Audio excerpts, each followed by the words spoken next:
Hello students, welcome back to our YouTube channel. तो आज हम करेंगे डेरिवेशन। कौन सी डेरिवेशन करेंगे? दो ही डेरिवेशन है हमारे पास इस चैप्टर में। सीरीज कॉम्बिनेशन का टोटल रेजिस्टेंस का फॉर्मूला पढ़ा है हमने, उसकी डेरिवेशन की भाई वो फॉर्मूला आया कहाँ से है। दूसरा पैरेलल कॉम्बिनेशन, ठीक है, पैरेलल कॉम्बिनेशन का भी फॉर्मूला पढ़ा है ना, 1/r(p) = 1/r1 + 1/r2 + 1/r3। तो ये दोनों फॉर्मूले हमें क्या करने हैं आज की क्लास में, डिराइव करने हैं। तो चलिए शुरू करते हैं। सीरीज कॉम्बिनेशन में जो टोटल रेजिस्टेंस होता है सीरीज कॉम्बिनेशन का, वो क्या पढ़ा है हमने, R1 + R2 + R3, ऐसे ही है ना, n नंबर ऑफ रेजिस्टर्स के लिए यही पढ़ा है फॉर्मूला। तो ये फॉर्मूला आया कहां से, वो हमें क्या करना है, डिराइव करना है। तो एक सीरीज कॉम्बिनेशन का सर्किट हम एज्यूम कर लेते हैं।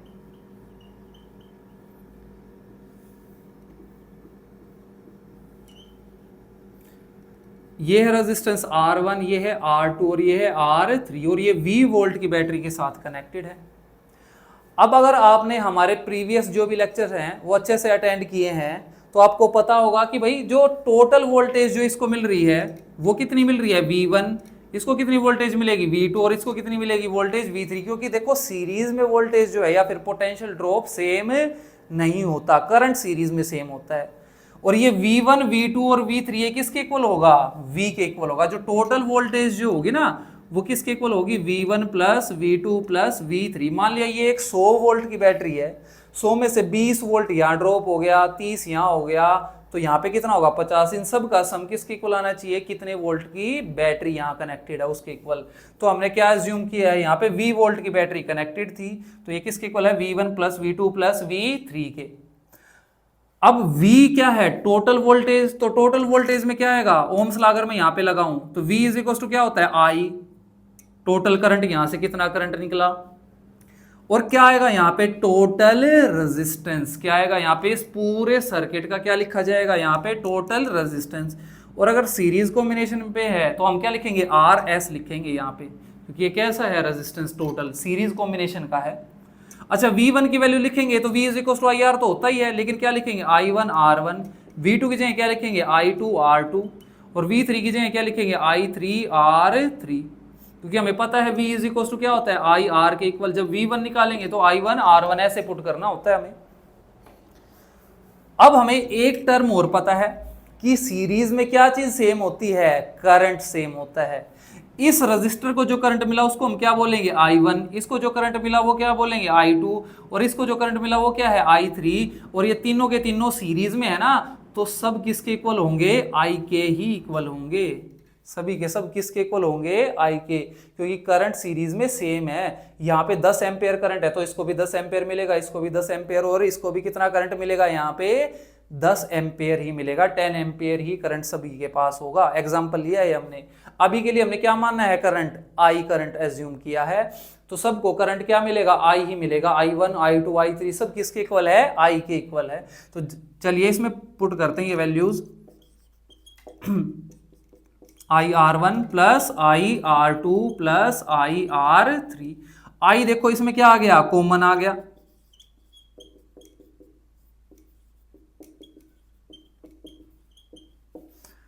I इधर मल्टीप्लाई में उधर जाएगा, क्या हो जाएगा, डिवाइड हो जाएगा।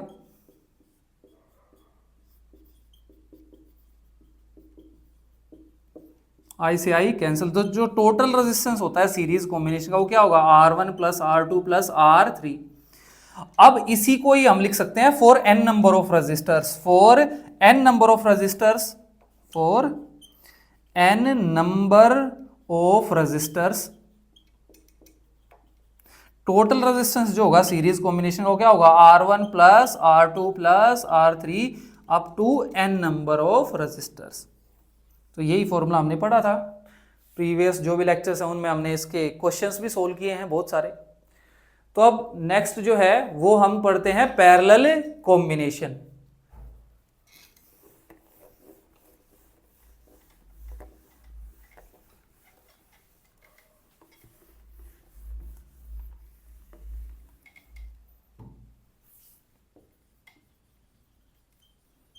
पैरेलल कॉम्बिनेशन, अच्छा एक पैरेलल कॉम्बिनेशन का एक सर्किट डायग्राम ड्रॉ कर लेते हैं। 3 रजिस्टर्स हम अज्यूम कर लेंगे एक, और उसी केस को हम क्या लिख देंगे, n नंबर ऑफ रजिस्टर्स के लिए।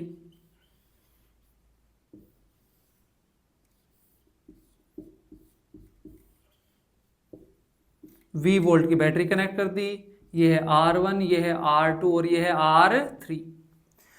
अच्छा, अब ये कैसा कॉम्बिनेशन है? पैरेलल कॉम्बिनेशन है। पैरेलल कॉम्बिनेशन में एक चीज मैंने तुम्हें बताई थी, क्या होता है? पोटेंशियल डिफरेंस क्या होता है? सेम होता है। पैरेलल में वोल्टेज हमेशा क्या होती है? सेम। तो इसको भी कितनी वोल्टेज मिलेगी? V वोल्ट मिलेगी। इसको भी कितनी मिलेगी? V volt. और इसको भी क्या मिलेगी? V volt. यानी कि V1 की वैल्यू भी V है, V2 की वैल्यू भी V है और V3 की वैल्यू भी क्या है? V है। अब यहां से जो करंट निकला I, यहां से जो करंट निकला I, वो यहां जाने पे 3 हिस्सों में बढ़ जाएगा। यहां पे करंट कितना जाएगा? उसमें से I1, यहां कितना करंट जाएगा? I2, यहां कितना करंट जाएगा? I3। एग्जाम्पल ले लेते हैं, जैसे कि यहां से 12 एम्पेयर करंट जा रहा था, 12 में से 2 एम्पेयर यहां चला गया, ठीक है, 3 एम्पेयर यहां चला गया, कितना हो गया? 5 एम्पेयर टोटल। कितना बच गया? 7 एम्पेयर यहां चला जाएगा, लेकिन टोटल रहेगा इसके इक्वल। तो पैरेलल कॉम्बिनेशन में हमेशा जो करंट है वो डिस्ट्रीब्यूट होता है, लेकिन जितना एंटर करेगा उतना ही तो डिस्ट्रीब्यूट होगा। तो जो टोटल करंट है I, वो किसके इक्वल होगा? I1 plus I2 plus I3 के इक्वल होगा। ये ही करंट तो 3 हिस्सों में बढ़ रहा है। अब टोटल करंट जो बैटरी से निकला, उसके लिए हम क्या लिखते थे? Total voltage by total resistance. Total voltage क्या है? V, और टोटल रेजिस्टेंस क्या है इस कॉम्बिनेशन का? किससे रिप्रेजेंट करेंगे? RP से, क्योंकि पैरेलल कॉम्बिनेशन है तो RP से हमने रिप्रेजेंट कर दिया। I1 की वैल्यू क्या होगी? I is equal to V by R होता है ना, तो I1 की वैल्यू क्या होगी? V1 bye R1। I2 की वैल्यू क्या होगी? V2 bye R2। और ऐसे ही I3 की वैल्यू क्या होगी? V3 bye R3। अब यहां पे देखो, हमें पता है V1 is equal to V2 है, विच इज इक्वल टू V3 है। ये सब किसके इक्वल है? V के ही इक्वल है ना। V1 भी V है, V2 भी V है और V3 भी क्या है? V के इक्वल है। मान लीजिए यहाँ पे 100 वोल्ट की बैटरी है, तो इसको भी 100 वोल्ट मिलेगी, इसको भी 100 और इसको भी 100 वोल्ट ही मिलेगा। तो अब यहाँ पे इन V1, V2, V3 की जगह क्या लिख सकते हैं? V लिख सकते हैं। तो क्या आएगा? देखो, V by RP is equal to V by R1 plus V by R2 plus V by R3। Obvious सी बात है, यहाँ पे V ऊपर कॉमन आ रहा है हमारे पास। V by RP is equal to V common आ गया, अंदर क्या बच गया? 1 by R1 plus 1 by R2 plus 1 by R3। V से V क्या हो गया? कैंसिल, क्योंकि ये उधर जाएगा, डिवाइड होगा, डिवाइड होके क्या हो जाएगा? कैंसिल। तो इधर सिर्फ क्या बचेगा? 1 by RP which is equal to 1 by R1 plus 1 by R2 plus 1 by R3। तो जो टोटल रेजिस्टेंस है वो इसी तरीके से ऐड होता है। ये प्रूव भी हो गया। यही पढ़ा था ना formula, 1 by R1 plus 1 by R2 plus 1 by R3। और अगर इसी को ही सिमिलरली अगर n नंबर ऑफ रेजिस्टर्स हैं, तो इसको ही हम क्या लिख सकते हैं? For n number of resistors, for n number of resistors. ये जो फॉर्मूला ये क्या होगा? 1 by RP is equal to 1 by R1 plus 1 by R2 plus 1 by R3। ऐसे ऐसे कहां तक ऐड करेंगे? जितने नंबर ऑफ रेजिस्टर्स हमने क्या किए हैं? कनेक्ट किए हैं। तो होपफुली जो आज हमने टॉपिक कवर किए हैं वो आप लोगों को समझ में आया होगा। तो मिलते हैं अगली वीडियो में।